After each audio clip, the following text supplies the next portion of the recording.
So one of my very favorite things to do as a percussionist is to get to play the toys. These auxiliary instruments that are mainly just sound effects, but add so much color and fun to whatever piece they're employed in. I'd like to go over a handful of these more common sound effect instruments. Now, you may or may not have all of these instruments, but at least you'll know when they're called for in a score what sound the composer's going for. This instrument is the Binzasara. It's simply little boards tied together by string that, when they're rocked together, give a nice rhythmic sound.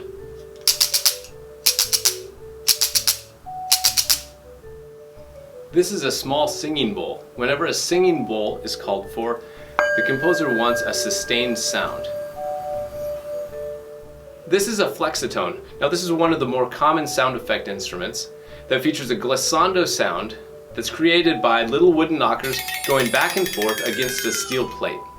Now, this little instrument you might be able to pick up at a tourist shop somewhere, but it creates a really interesting and unique frog croaking sound.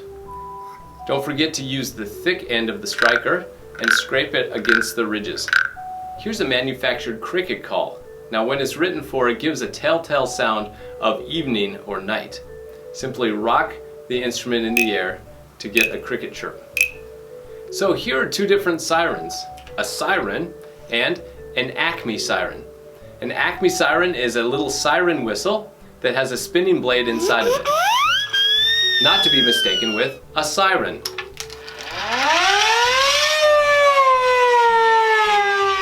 A police whistle or coach's whistle is the quintessential loud whistle sound.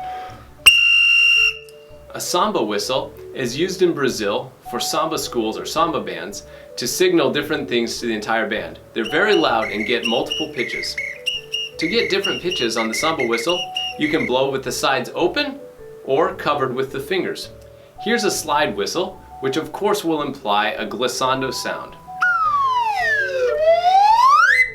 A wooden train whistle typically implies multiple tones and gives that telltale sign of a choo-choo coming into station.